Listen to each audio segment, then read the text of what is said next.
Hello everyone. हमने पढ़ना start किया था बीपीएससी 101 और इस टर्म में हमने ब्लॉक 1 को कंप्लीट कर लिया है। आज से हम पढ़ेंगे ब्लॉक 2, जिसमें अप्रोचेस पढ़ने हैं पॉलिटिकल थ्योरी के। काफ़ी इंपॉर्टेंट है इस कोर्स का, जिसके अंदर हमारा सबसे पहला टॉपिक है लिबरल।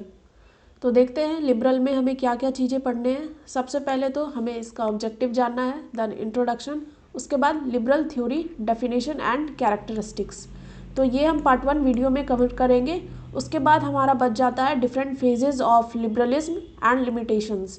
इसे भी मैं कोशिश करूँगी 2 पार्ट में डिवाइड करके ही पढ़ाऊँ, क्योंकि इस चैप्टर का सबसे इम्पॉर्टेंट चीज़ जो है वो हमें फेजेस ही पढ़ने हैं लिबरलिज्म के, क्योंकि जितने भी कॉन्सेप्ट्स लिबरल थ्योरी में है वो हमें इस 3 पार्ट में ही अच्छे से समझ में आएगा। तो बिना टाइम वेस्ट किए हम आज के वीडियो को स्टार्ट करते हैं और जानते हैं क्या है ऑब्जेक्टिव लिबरल थ्योरी का। तो सबसे पहले जब आप इस यूनिट को पढ़ना स्टार्ट करोगे तो यहाँ पे आपको दिखेगा कि लिबरल थ्योरी क्या है, उसके बाद इसके कैरेक्टरिस्टिक क्या है, फिर हम डिफरेंट फेजेस को देखेंगे और फाइनली इवेल्युएट करेंगे कि लिबरल थ्योरी क्या पॉजिटिवनेस है इसमें और क्या निगेटिविटी है इसके अंदर। ओके, तो सबसे पहले हम स्टार्ट करते हैं इंट्रोडक्शन से। स्टार्ट करते हुए ही सबसे पहला क्वेश्चन पूछते हैं कि व्हाट इज़ पॉलिटिकल आइडियोलॉजी। तो ब्लॉक 1 के सबसे पहले वीडियो के अंदर मैं आपको बताई थी कि पॉलिटिकल आइडियोलॉजी क्या है, जब हम पढ़ रहे थे political theory and other inter related terms. तो आई होप आपको याद होगा वो। तो देखते हैं कि पॉलिटिकल थ्योरी के रियाम में आइडियोलॉजी जो है वो 2 कंटेक्स्ट में अप्लाई होता है। ओके, पहला कंटेक्स्ट क्या है कि ये एक सेट ऑफ आइडिया है जिसको एक्सेप्ट किया जाता है by a particular group, party और नेशन विदाउट एग्जामिनेशन। याद करो कि मैं आपको बताई थी कि आइडियोलॉजी का मतलब ये होता है कि ये जो है एक प्रॉपर मेथड के साथ आता है कि हमें अगर कोई गोल फिक्स किए हैं तो उसे अटेन कैसे करना है। जैसे मार्क्स का जो थ्योरी था वो कहते हैं कि हमारी जो थ्योरी है ये साइंटिफिक है, क्योंकि हमने सिर्फ चीज़ों को एक्सप्लेन नहीं किया है बल्कि एक मेथड भी दिए हैं कि कैसे इस गोल को हमें अचीव करना है। तो आइडियोलॉजी जो है वो भी इसी चीज़ को फॉलो करता है। तो ब्लॉक 1 में जाकर हम देखेंगे कि क्या सच में ऐसा मैंने आपको पढ़ाया है कहीं। तो ये देखो, ये टॉपिक था ना political theory and other inter related term. और इस टॉपिक में जब आप आगे बढ़ोगे तो यहाँ पे आपको लिखा मिलेगा पेज नंबर 11 नंबर पेज पर आपको मिलेगा पॉलिटिकल आइडियोलॉजी। ओके, तो यहाँ पे देखो लिखा हुआ है ना मार्क्सिज्म, एक क्लासिक एग्जाम्पल है आइडियोलॉजी का, जिसमें आपको बताया जाता है कि किस तरीके से आप सिर्फ वर्ल्ड को इंटरप्रेट नहीं करोगे बल्कि चेंज भी करोगे। तो पॉलिटिकल आइडियोलॉजी एक सिस्टमेटिक और इम्प्रेसिंग डॉक्ट्रिन है जो कि आपको कंप्लीट और यूनिवर्सल एप्लीकेबल थ्योरी देते हैं ह्यूमन नेचर और सोसाइटी के along with detail program of attaining it. तो यहाँ पे आइडियोलॉजी आपको ब्लॉक 1 से कनेक्ट करके मैं बताई, और यहाँ पे आपको आइडियोलॉजी को 2 कंटेक्स्ट में बताया जा रहा है। तो सबसे पहला यही था कि ये सेट ऑफ आइडिया है जिसको एक पर्टिकुलर ग्रुप, पार्टी, नेशन बिना एग्जामिनेशन के, बिना क्वेश्चन किए एक्सेप्ट करेंगे। ओके, सेकंड कंटेक्स्ट क्या है कि इसे कंसीडर किया जाएगा as a science of idea, जिसको एग्जामिन करेंगे कि कैसे ये डिफरेंट आइडिया को फॉर्म करता है, कैसे ट्रूथ को डिस्टॉर्ट किया जाता है और कैसे हम इस डिस्टॉर्शन को ओवरकम करेंगे टू डिस्कवर ट्रू नॉलेज। यानी कि आसान भाषा में आप समझो कि ये पहले तो बताया जा रहा है कि साइंस ऑफ आइडिया है, यानी आइडिया को जब हम पढ़ते हैं तो वही है आइडियोलॉजी, जिसके अंदर हम अलग अलग आइडिया के फॉर्म को एग्जामिन करते हैं कि आइडिया अगर अलग अलग टाइप के हैं तो वो क्या है एक्चुअली में, तो वो डिफरेंट आइडिया किस तरीके से फॉर्म हो रहे हैं हम उसे जानते हैं। दूसरा क्या है कि आइडियोलॉजी के टर्म में सच को कैसे डिस्टॉर्ट किया जाता है, ट्रूथ को कैसे डिस्टॉर्ट किया जाता है, ये चीज़ हम देखते हैं। तो डिस्टॉर्शन का मतलब क्या हुआ कि सच्चाई जो है उसमें झोल करना, यानी सच्चाई को आपको तोड़ मरोड़ के दिखाया जाएगा, तो that is distortion of truth.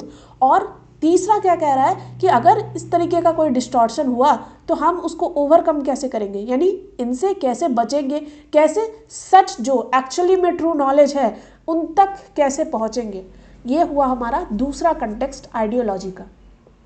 Okay, तो मोर ओवर ये जो है हमारे सोशल रियलिटी को ही एक्सप्लेन करते हैं, इंटरप्रेट करते हैं एक सर्टेन तरीके से और साथ ही इवॉल्व करते हैं एक set of interrelated principle और कंटेस्ट करते हैं नेचर ऑफ पॉलिटिकल और साथ ही प्रिस्क्राइब करते हैं एक एप्रोप्रिएट एक्शन। यानी कि आइडियोलॉजी पढ़ने के टर्म में हम क्या देखें कि हमें सोशल रियलिटी क्या है उसे एक्सप्लेन करना है एक अलग तरीके से, सर्टेन वे में, ओके। और इस टर्म में हम क्या करेंगे, एक प्रिंसिपल जो होता है पढ़ने का उसे इवॉल्व करेंगे, यानी उसे डिस्कवर करेंगे, राइट। और इस टर्म में जो है हम जानेंगे कि उस पॉलिटिकल सिस्टम का नेचर क्या है और एक एप्रोप्रिएट एक्शन को प्रोवाइड करेंगे ताकि हम उस सोशल रियलिटी को अच्छे से समझ पाए। और वहाँ पे अगर हमें किसी भी चीज़ों में कोई भी चेंजेस लाने हैं तो उस टर्म में हम एप्रोप्रिएट एक्शन प्रोवाइड करेंगे। लाइक मार्क्सिज्म, वो क्या किए, सोशल रियलिटी को एक्सप्लेन करने के टर्म में एक प्रिंसिपल फॉर्म किए, फिर पॉलिटिकल सिस्टम का नेचर देखे और एक एप्रोप्रिएट एक्शन प्रोवाइड किए फाइनली, जिससे रिवॉल्यूशन आएगा, ओके। तो लिबरलिज्म जो है ये एक पॉलिटिकल आइडियोलॉजी है, जैसे कि सोशलिज्म, फासिज्म और नेशनलिज्म है, ये सभी पॉलिटिकल आइडियोलॉजी है। तो लिबरलिज्म ऐसा पॉलिटिकल आइडियोलॉजी है जो कि बेस्ड होता है commitment to individualism, freedom, toleration and consent. Easy language में समझो कि लिबरलिज्म ऐसे टर्म को फॉलो करता है जो कि आपको डेमोक्रेटिक सेटअप में अभी देखने को मिलेगा फिलहाल, ओके। जैसे कि सबसे पहले क्या कमिटमेंट की है लिबरलिज्म, इंडिविजुअलिज्म, यानी एक सिंगल पर्सन के लिबर्टी की बात करेगा लिबरलिज्म, यानी एक इंडिविजुअल के लाइफ में कोई भी रुकावटें नहीं आएगी, एक इंडिविजुअल को भी हर तरीके का राइट मिलेगा, that is the commitment of liberalism. दूसरा फ्रीडम, आपको कुछ भी करने को लेकर फ्रीडम मिलेगा, कोई भी आपके इंडिविजुअल लाइफ में इंटरफेयर नहीं करेगा। तीसरा टॉलरेशन, टॉलरेशन को सबसे अच्छे तरीके से हम रिलीजियस टॉलरेशन से समझ सकते हैं, यानी कि आप किसी भी धर्म के हो, हम हर लोगों के साथ मिलकर रहेंगे, सभी को बराबर का राइट मिलेगा, that is the best example of toleration, okay. और लास्ट है कंसेंट। कंसेंट का मतलब ही होता है कि लोगों के द्वारा आपको एक राइट मिलेगा जिसके थ्रू आप हमें गवर्न कर रहे होंगे, दैट इज द कंसेंट।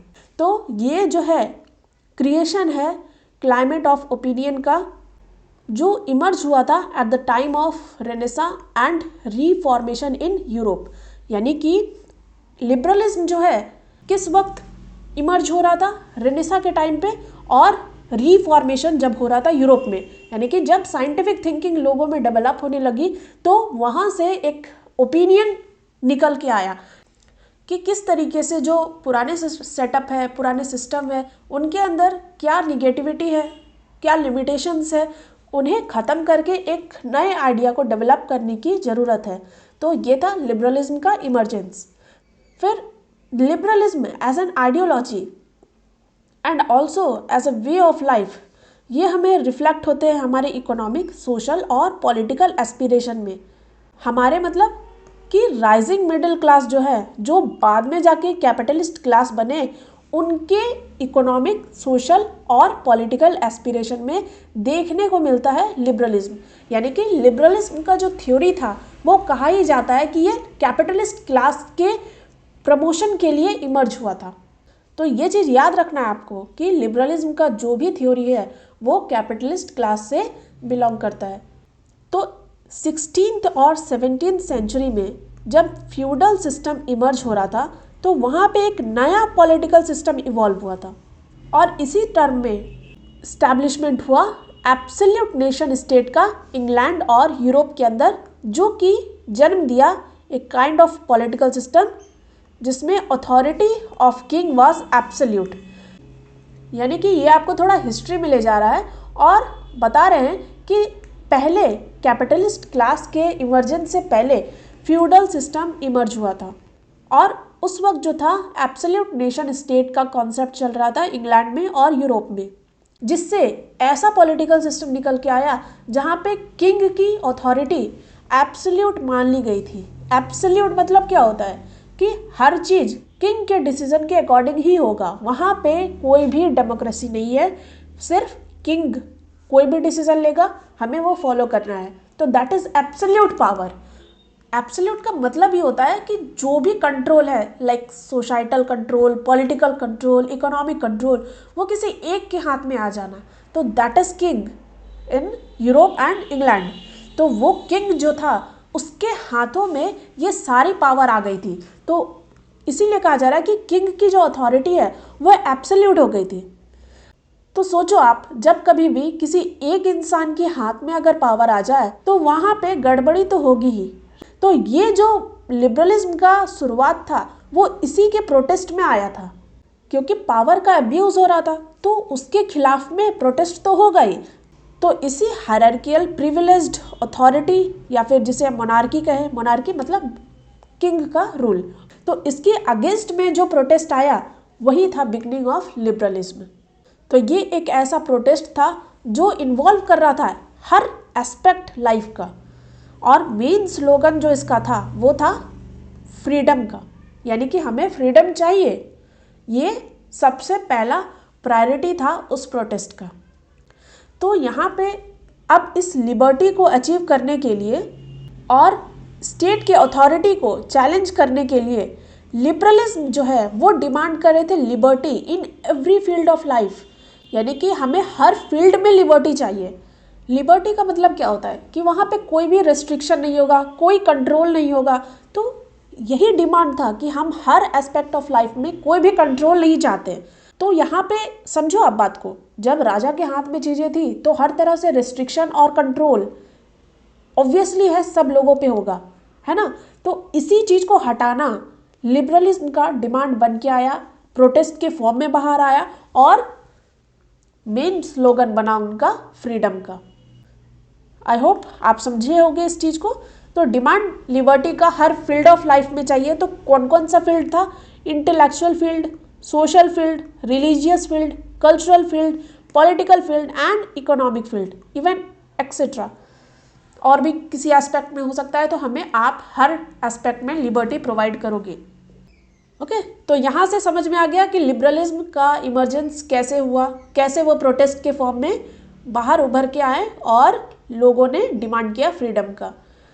फिर अब हम लिबर्टी के कॉन्सेप्ट को समझेंगे। यानी लिबर्टी का डिमांड तो आ गया, पर लिबर्टी जो है वो दो पर्सपेक्टिव में हम समझ सकते हैं। एक होता है निगेटिव पर्सपेक्टिव और दूसरा होता है पॉजिटिव पर्सपेक्टिव।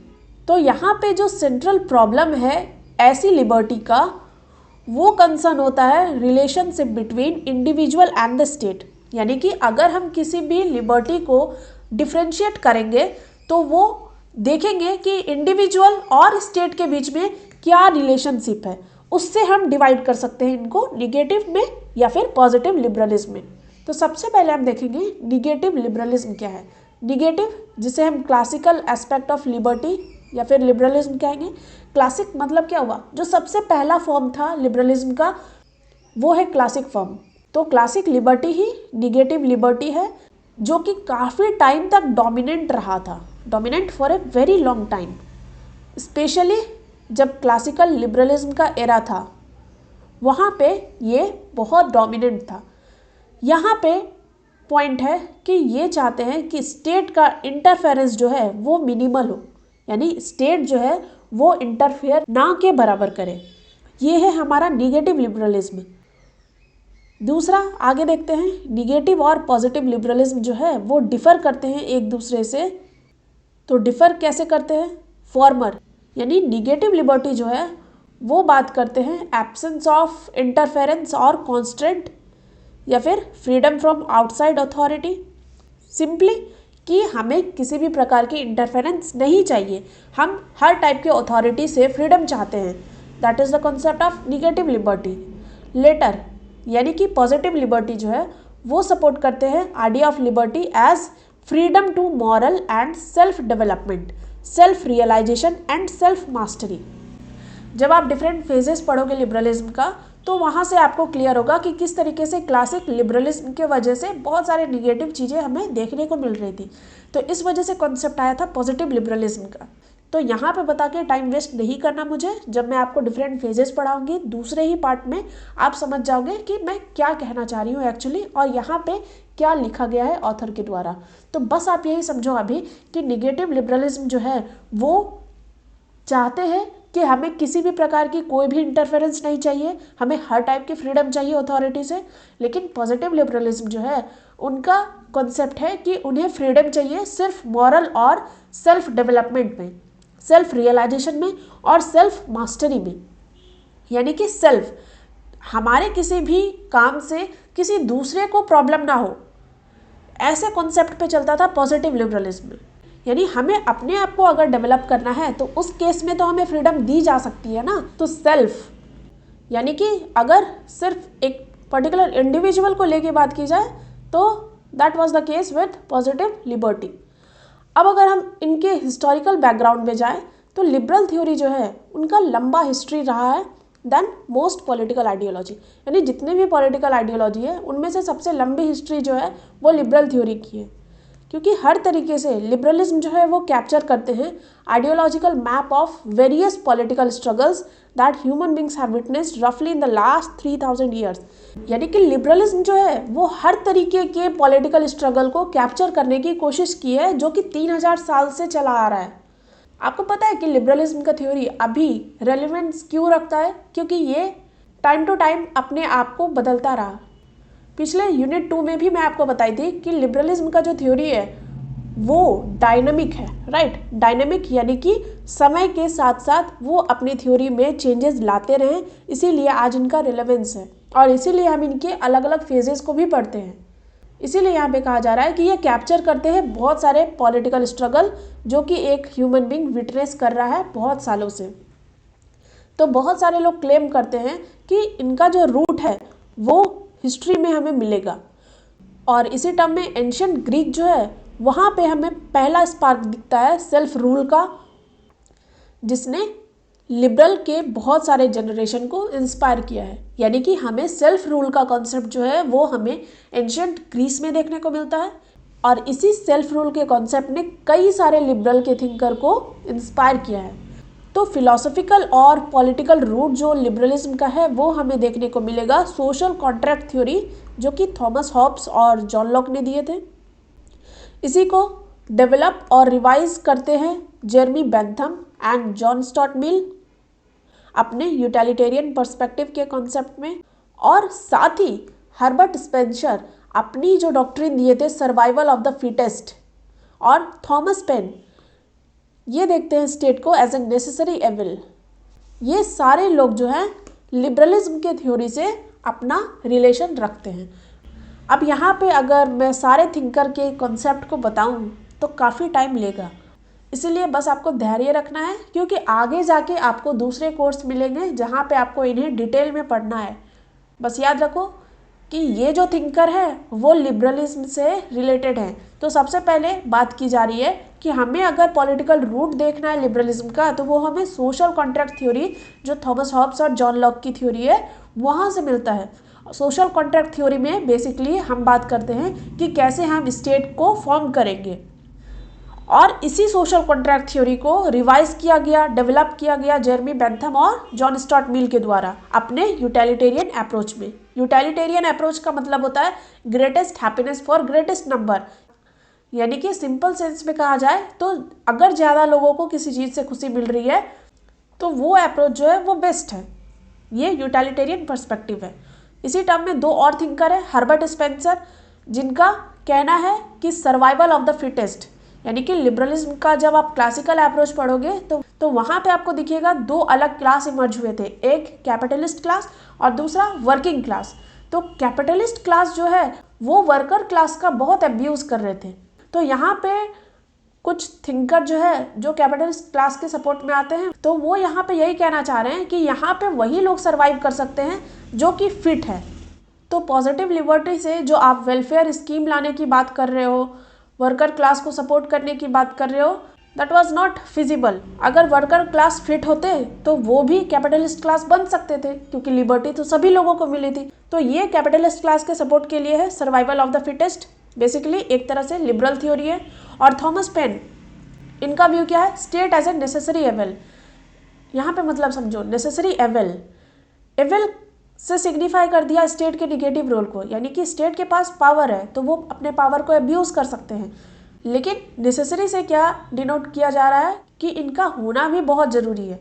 तो एक रेलिवेंस रखता है स्टेट, भले ही वो एविल हो but it is necessary, so that's why state as a necessary evil ये थॉमस पेन का कहना है।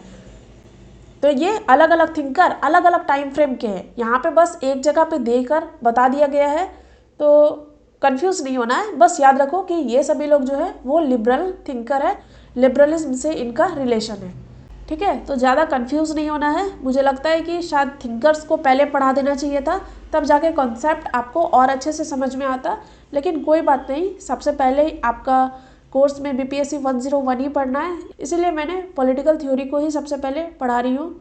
जैसे जैसे आप कोर्स में आगे बढ़ते जाओगे आपको पूरा नॉलेज हो जाएगा इस सब्जेक्ट से रिलेटेड।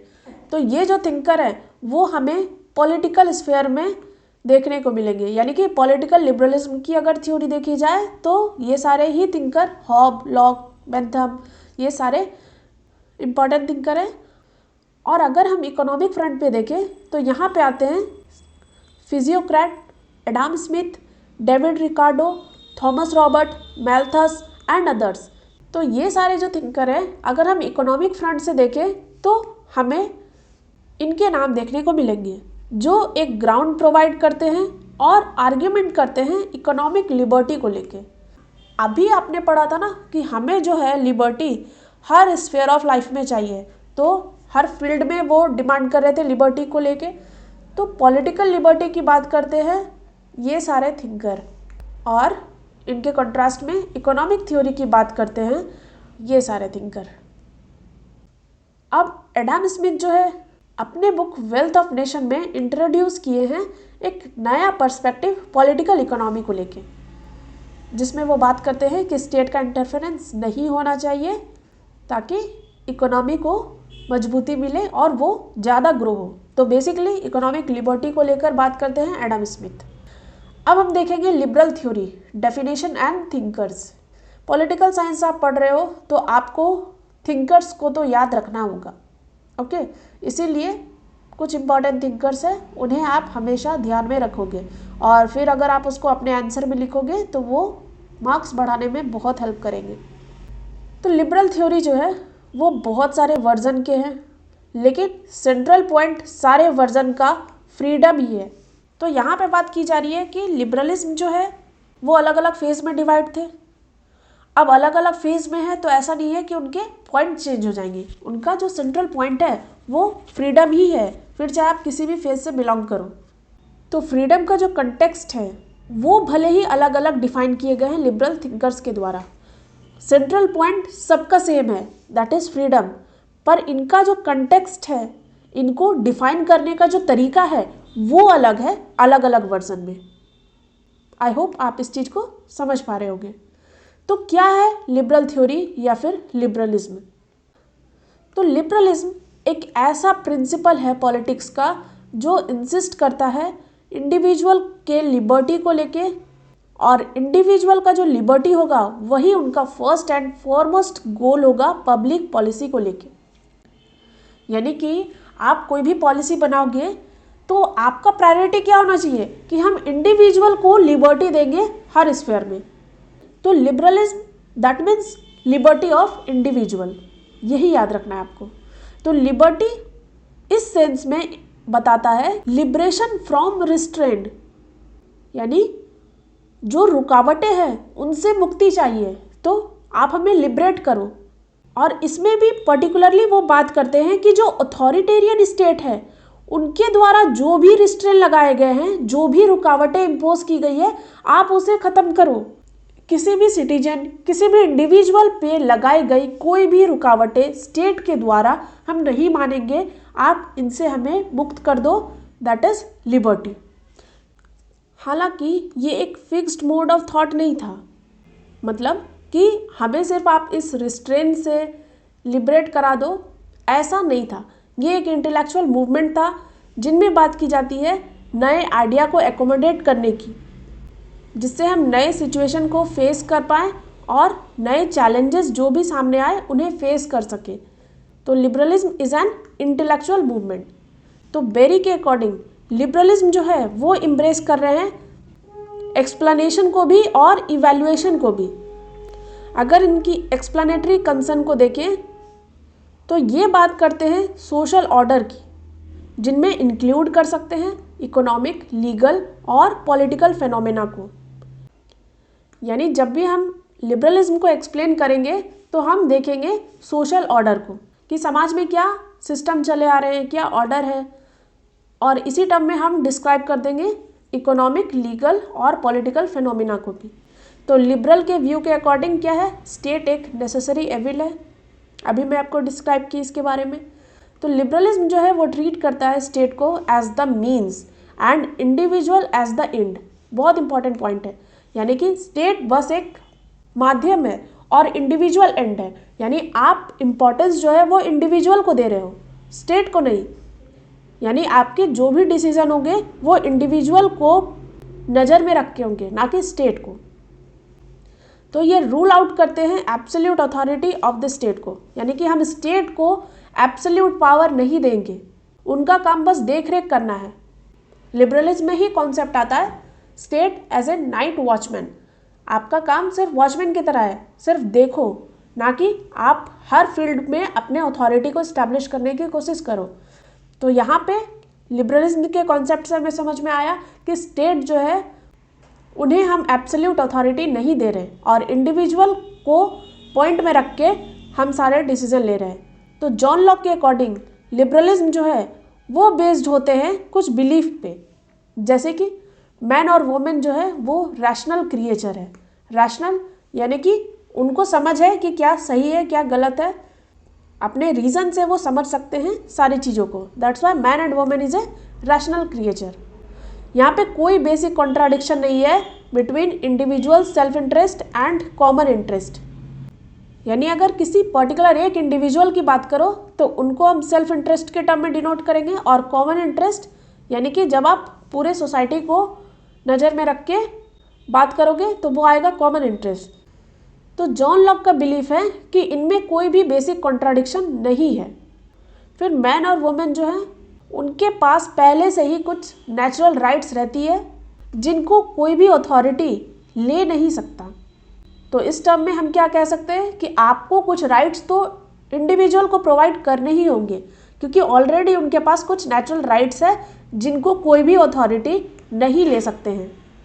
इसके अलावा बताया जाता है कि सिविल सोसाइटी और स्टेट ये एक आर्टिफिशियल इंस्टीट्यूशन है जिनको लोगों ने ही बनाया है to serve the common interest. जब आप अलग अलग फिलोसोफर के थ्योरी को पढ़ोगे तो आप देखोगे कि क्लासिकल थिंकर्स जितने भी थे, प्लेटो, एरिस्टोटल, उनका कहना था कि स्टेट जो है वो नेचुरली बने हुए हैं, वो ऑर्गेनिक कॉन्सेप्ट है उनका। लेकिन जब लिबरल थिंकर आए तो उनका कहना था कि स्टेट जो है वो आर्टिफिशियल इंस्टीट्यूशन है। तो ऐसा कहने वाले सबसे पहले लिबरल थिंकर ही थे। इसीलिए यहाँ पे कहा जा रहा है कि सिविल सोसाइटी और स्टेट जो है वो आर्टिफिशियल इंस्टीट्यूशन है जिनको लोगों ने ही बनाया है। इसके अलावा लिबरलिज्म जो है उनका बिलीफ है प्रोसीजर के प्राइमेसी पे ओवर द एंड प्रोडक्ट, यानी कि वो प्रोसीजर को ज़्यादा इम्पोर्टेंस देते हैं एंड प्रोडक्ट के करता। तो लिबरल व्यू जो है वो फ्रीडम को लेकर है, इक्वालिटी, जस्टिस, डेमोक्रेसी को लेकर है, क्योंकि ये सर्च है for the right procedure in different sphere of social life. अभी यहाँ पे बताया गया ना कि ये प्रोसीजर को प्राइमेसी देते हैं और प्रोसीजर में आपको डेमोक्रेसी, इक्वालिटी, जस्टिस, ये एक ऐसा प्रोसीजर दिखेगा जिसको सही माना जाता है। तो लिबरलिज्म इन सब से रिलेशन रखता है, ये याद रखना है। फिर लिबरलिज्म जो है वो प्रमोट करते हैं सिविल लिबर्टी को इंडिविजुअल के। सिविल लिबर्टी यानी कि आप इसे पॉलिटिकल लिबर्टी के फॉर्म में समझ सकते हो। इसमें इंक्लूड होते हैं freedom of thought and expression, आप बोल सकते हो, अपने चीज़ों को एक्सप्रेस कर सकते हो। फिर freedom of association and movement, personal freedom and strict compliance with legal and judicial procedure. तो ये सारे चीज़ों को प्रमोट करता है लिबरलिज्म। ओके, ये आपको इंडियन कॉन्स्टिट्यूशन में भी देखने को मिल जाएंगे, है ना। तो लिबरल थ्योरी जो है वो डेवलप हुए हैं दो डायरेक्शन में। सबसे पहला इंडिविजुअलिज्म और दूसरा है यूटिलिटेरियनिज्म। इंडिविजुअलिज्म जो है वो फोर्स करते हैं इंडिविजुअल पे एज ए रैशनल क्रिएचर। अभी बताए ना कि रैशनल का मतलब ही क्या हुआ कि लोगों को समझ है कि क्या सही है और क्या गलत है, उनके पास रीजनिंग है। तो इंडिविजुअल जो है वो फोकस्ड होते हैं कि हम रैशनल क्रिएचर हैं, इसीलिए उनकी रिक्वायरमेंट है कि आप इंडिविजुअल को डिग्निटी से देखो, उनके इंडिपेंडेंट एग्जिस्टेंस और जजमेंट को हमें पूरी रिकॉग्निशन देनी चाहिए while making public policy and decision. यानी स्टेट अगर कभी भी कोई डिसीजन लेगा तो हमें इंडिविजुअल के डिग्निटी को ध्यान में रख के ही ऐसी पॉलिसी बनानी है या फिर डिसीजन लेने हैं। उनके इंडिपेंडेंस में कोई भी रुकावटें नहीं आनी चाहिए। अब इसी टर्म में दो थिंकर हैं, जॉन लॉक और एडम स्मिथ। ये अर्ली एक्सपोनेंट है इंडिविजुअलिज्म के। यानी सबसे पहले कह सकते हैं कि जॉन लॉक और एडम स्मिथ जो हैं उन्होंने ही इंडिविजुअलिज्म को प्रायोरिटी दी थी। और दूसरे टर्म में अगर यूटिलिटेरियनिज्म की बात करें तो ये स्टैंड होता है greatest happiness of the greatest number. जैसा मैं आपको पहले बताई कि greatest happiness of greatest number, इनसे रिलेट करता है यूटिलिटेरियन अप्रोच। इनका मानना है कि हमें कुछ लोगों के इंटरेस्ट को सेक्रीफाइस कर देना चाहिए अगर मेजॉरिटी का इंटरेस्ट आ रहा हो तो। सिंपल टर्म में अगर समझें तो एक एग्जांपल से समझो तो सपोज ऐसा कोई सिचुएशन आता है कि दो केस बन रहा हो। आपको पॉलिसी ऐसे स्ट्रक्चर करनी है जहाँ पे कुछ लोगों को फ़ायदा मिले, और एक ऐसी पॉलिसी है जिसमें बहुत सारे लोगों को फ़ायदा मिल रहा है और कुछ लोगों को परेशानी हो रही है। तो आपको ऐसे पॉलिसी के साथ जाना है जिसमें मैक्सिमम लोगों का फ़ायदा हो। यही है greatest happiness of the greatest number. तो कहा जाता है ना कि अगर 2 लोगों की जान दे के अगर हम 5 लोगों को बचा लें तो 2 लोगों की जान दे देने में कोई हर्ज नहीं है। That is best suitable example for utilitarianism. अब इस यूटिलिटेरियनिज्म के सपोर्टर हैं Bentham and mill. I hope आप दोनों ही डायरेक्शन को समझे होंगे, लिबरल थ्योरी के, इंडिविजुअलिज्म को भी और यूटिलिटेरियनिज्म को भी। अब हम मिलते हैं कुछ थिंकर्स से जो कि लिबरल थ्योरी से अपना ताल्लुक़ रखते हैं। तो अर्ली एक्सपोनेंट अगर हम देखें लिबरलिज्म का तो वो है जॉन लॉक, फिर है Adam Smith and Jeremy Bentham. Lock को हम कंसीडर करते हैं एज फादर ऑफ लिबरलिज्म। हम लिबरल टॉपिक को पढ़ रहे हैं तो बिल्कुल याद रखना है कि फादर ऑफ लिबरलिज्म जो है वो है जॉन लॉक। दूसरा एडम स्मिथ जो है वो है father of economics and political economy. Political economy के फादर हैं स्मिथ। और जेरेमी बेंथम ये हैं फाउंडर ऑफ यूटिलिटेरियनिज्म। तो तीनों ही 3 फील्ड से आ गए। याद रखना है कौन किस फील्ड से रिलेटेड है। तो हर कोई जो है वो डिफेंड कर रहा है principle of laissez faire. Laissez faire क्या मतलब होता है इसका, पहले देखते हैं बुक में क्या लिखा है। ये इम्प्लाई करते हैं least interference of state in the economic activities of individuals. यही है इसका मीनिंग। यानी कि लेसर फेयर का मतलब होता है कि स्टेट का इंटरफेरेंस ना के बराबर हो, यानी लीस्ट इंटरफेरेंस। जब कभी भी हम कैपिटलिस्ट इकोनॉमी को डिस्क्राइब करते हैं तो उन्हें कहते हैं लेसर फेयर इकोनॉमी। और कैपिटलिस्ट का मतलब ही होता है कि हम प्राइवेट ओनरशिप को प्रमोट कर रहे हैं और स्टेट यहाँ पे ना के बराबर इंटरफेयर कर रहा है। तो समझ में आया कि लीस्ट इंटरफेरेंस अगर होगा स्टेट का इकोनॉमिक एक्टिविटीज़ में, याद रखना है इकोनॉमिक एक्टिविटीज़ के लिए ही टर्म आता है लेसर फेयर, दूसरे टर्म में नहीं कहेंगे। तो स्टेट का कम से कम इंटरफेरेंस होना इकोनॉमी के टर्म में, वही है लेसर फेयर। तो लेसर फेयर का कॉन्सेप्ट देने वाले जो हैं वो हैं क्लासिकल लिबरलिज्म के फाउंडर, जिन्हें हम निगेटिव लिबरलिज्म से भी डिनोट करते हैं, क्योंकि ये लोग स्टेट को निगेटिव रोल में दर्शाते हैं in the sphere of mutual interaction of individuals. Individual की बात करता है ना लिबर्टी, तो लिबरल थिंकर जो हैं वो इंडिविजुअल के टर्म में स्टेट का जो रोल है वो निगेटिव रोल में दर्शाते हैं। निगेटिव रोल यानी कि लेस इंटरफेरेंस। तो जॉन लॉक जो हैं वो इम्फेसाइज करते हैं टॉलरेशन पे and freedom of individual conscience. यानी कि लोगों को जो है आप टॉलरेट करोगे और उनकी अंदर की जो भी रिलीजियस फीलिंग है, उनका जो भी मानना है, उनमें फ्रीडम होनी चाहिए, ऐसा बात करते हैं जॉन लॉक। नेक्स्ट बेंथम जो है वो इम्फेसाइज करते हैं expansion of market economy and restriction of the sphere of state activity। Bentham greatest happiness for greatest number, इसी फॉर्मूले को लेके चलते हैं ना। तो उनका मानना है कि अगर हम मार्केट को एक्सपांड करना चाहते हैं तो वहाँ पे हमें स्टेट की एक्टिविटी में रिस्ट्रिक्शन लगाने होंगे। आप क्या करो, सारे ही चीज़ कैपिटलिस्ट के हाथों में छोड़ दो, वो इकोनॉमी को एक्सपांड करेंगे और इसी टर्म में जो है नेशन का ग्रोथ भी होगा। तो ये व्यू था बेंथम का। इसी व्यू को रिवाइज करते हैं जेएस मिल, जिनमें उनका कहना है कि स्टेट एक्टिविटी का जो एक्सपांशन है वो जनरल वेलफेयर को प्रमोट करने के लिए होनी चाहिए। ये रिकमेंड करते हैं positive role of the state for the promotion of individual liberty. तो बेंथम का जो कॉन्सेप्ट था ना कि हमें मार्केट इकोनॉमी को बढ़ाना है, तो आप क्या करो, स्टेट के रोल को रिस्ट्रिक्ट कर दो, हटा दो, कैपिटलिस्ट क्लास अपना काम करेंगे और प्राइवेट ओनरशिप अगर इकोनॉमी को अपने कंट्रोल में लेगी तो नेशन का ग्रोथ होगा। इस टर्म में क्या हो रहा था, कैपिटलिस्ट क्लास जो है वर्कर क्लास को एक्सप्लॉइट कर रहे थे।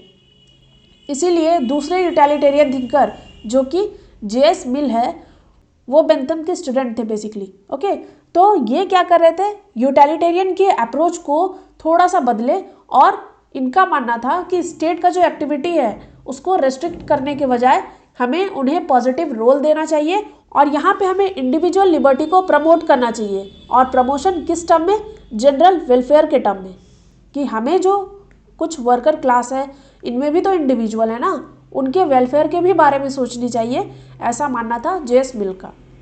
तो जॉन स्टुअर्ट मिल, यही है जेएस मिल, ये मॉडिफाई करते हैं यूटिलिटेरियनिज्म के कॉन्सेप्ट को और प्रिंसिपल ऑफ लेसे फेयर को ऑन फिलोसॉफिकल ग्राउंड, जिनसे एक नई थ्योरी आई वेलफेयर स्टेट की। तो लेसे फेयर जो था वो क्या कह रहा था कि हमें मिनिमल इंटरफेरेंस चाहिए स्टेट का इकोनॉमी के अंदर। इसी चीज़ को मॉडिफाई करते हैं जेएस मिल और वेलफेयर स्टेट की थ्योरी का एक रास्ता तैयार करते हैं। तो वेलफेयर स्टेट के टर्म में ही टीएच ग्रीन एक और थिंकर हैं जो मॉरल डायमेंशन को ऐड करते हैं लिबरलिज्म में और एक फुल फ्लेज थ्योरी जो हो सकता है वेलफेयर स्टेट का, उनको डेवलप करते हैं। जेएस मिल जो था वो एक रास्ता तैयार किए थे वेलफेयर स्टेट के ओरिजिन में, लेकिन टीएच ग्रीन जो थे वो फुल फ्लेज थ्योरी देते हैं वेलफेयर स्टेट का मॉरल डायमेंशन को ऐड करके। तो पॉलिटिकल साइड में अगर देखें तो लिबरलिज्म जो है वो प्रमोट कर रहा है डेमोक्रेसी को, लेकिन इकोनॉमिक साइड में अगर देखें तो ये प्रमोट कर रहा है कैपिटलिज्म को। ये चीज़ को याद रखना है। तो लिबरलिज्म जो है वो बिलीव करता है in the ability of individual to make meaningful choice and to be responsible for them.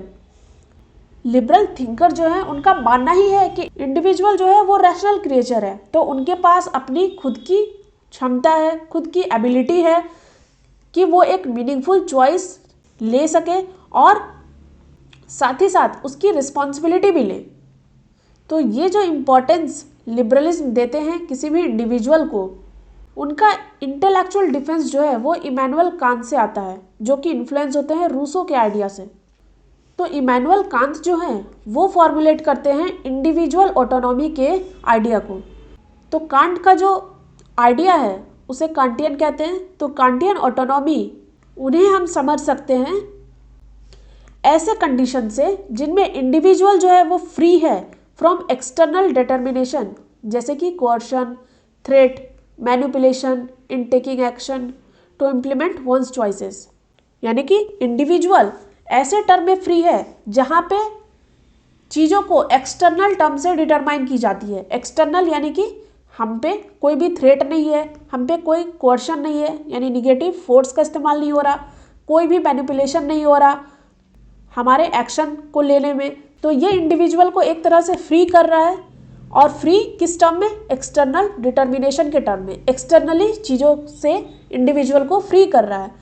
और साथ ही आगे क्या कह रहे हैं कि उनकी चॉइस जो है वो इंटरनल इन्फ्लुएंस से भी फ्री होगी, जिनको गाइडेंस प्रोवाइड करेगा रीज़न। यानी इंडिविजुअल जो है उनके पास अपनी समझ है ना, तो वो अपनी रीजनिंग से समझेंगे कि इंटरनल इन्फ्लुएंस जैसे कि पैशन, प्रिजुडाइज, इन सब से कैसे फ्री होना है।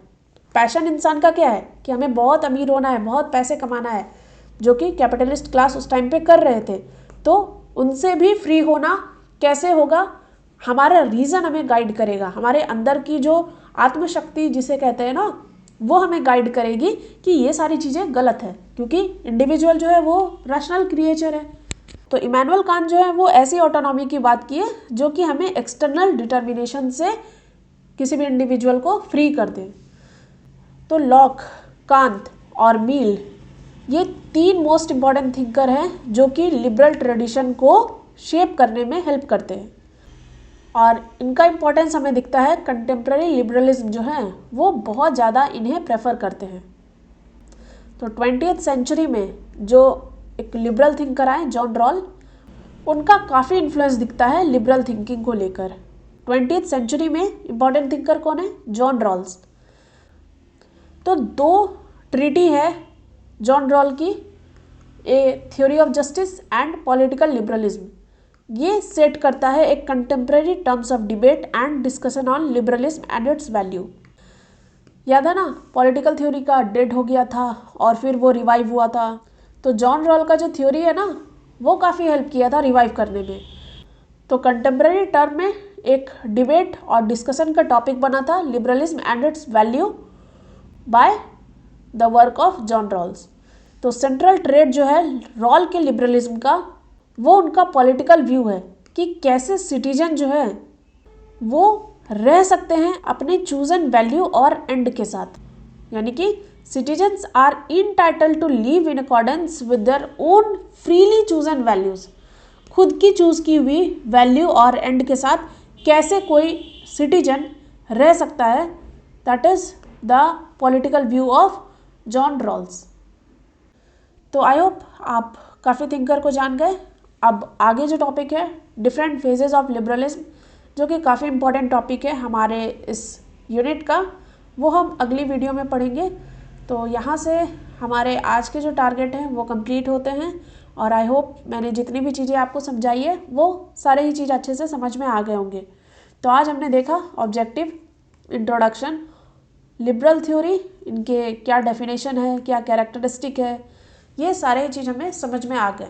वापस से इस चैप्टर को दोबारा पढ़िएगा, आपको सारे ही चीज़ और भी अच्छे से क्लियर होंगे।